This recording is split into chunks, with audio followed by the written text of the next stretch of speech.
touched on it last week, but I want to move on to what's going on at Leeds. You mentioned last week about they've done better financially this year. They made a small loss of a couple of million, but previous years obviously they were making massive losses. They won at the weekend. They beat Bolton 2-1, but there's been all the protests off the field against Salino and the owner. What do you guys make of that? Well, I mean, start out, you go.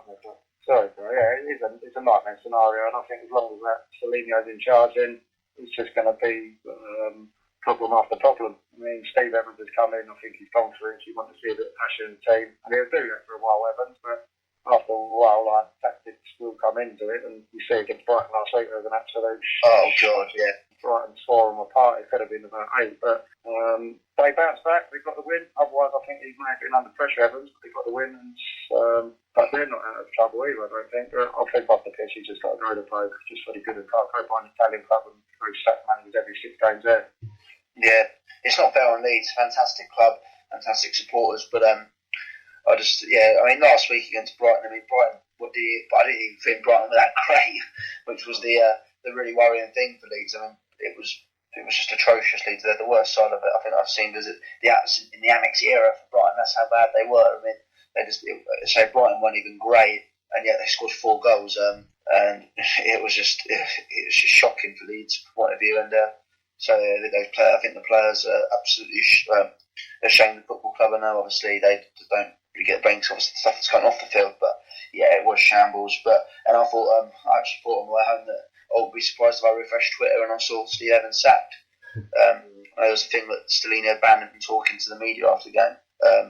He still spoke to the media though. I think it was Paul Rayner, wasn't it, the assistant that conducted the Sky interview? Yeah, he did. But I think the reason that happened was because after the game, normally Evans goes in and he starts talking about players and contracts and what's happening next year. When I think Sarah said you've got to stop that because you probably won't even do it next year. You know what I mean? So you're just signed here for the season, so he's banned him from doing the talk. That's why Rayner had to come out. But so as long as he's there, they're not getting anywhere, Leeds, and I do feel for them. And to be fair to Evans, he's slowly actually bringing in some good players. I mean, Digorora and Bridcut, that's 2 fantastic Championship centre midfielders. No, it's quite defensive-minded, 2 holding players, but if they can get a real quality player in front of that and get a good striker, and that's something they've missed as well, they could be talking. I think their defence is very bad, as we saw against Brighton. I don't think Sol Bamba's very good at all.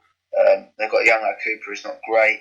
Who saw him score a spectacular own goal against Watford a few weeks ago in the Cup. So I mean, they struggled about losing Sam Byron, but what we'll say at least they've got some good young lads coming through. Saw Lewis Cook, that screamer the other night. I mean, there was another lad, what's his name? Doyle, was it Doyle or someone who played against Brighton the other night? He was on a few pops and goals, so that's something that will help. But I think, as long as Salino's in charge, Leeds will be struggling in the Championship for a while, no matter who they get in, really. What do you think's the issue with Salino then? What? Because I know the fans obviously don't like him. They held a funeral for the death of the club at the weekend, but you know he's. I'm just trying to make a counter argument here. He's sort of steadied the ship a bit after the massive debts they've had. Is it not? Are we not being unfair against the owner? But I think you see it yourself. How many managers he's gone through, and that's just the thing. He just wants to sack managers all the time. He's just clearly a mentor, really. And how can a club get anywhere if they're going to sack managers? If a manager feels under pressure every week he walks into the training. There's no stability, is there? I mean, that comes from the top to the bottom. If there's no stability with the manager, that affects the 21s, it affects the youth things, it affects the academy, and affects the fans. That's because they can't get behind the team. They're forever changing things. And a new manager comes in, new ideas, brings in new players. It's like a merry-go-round, even on and off the pitch for them. So all the time he's a clown. He's got to go.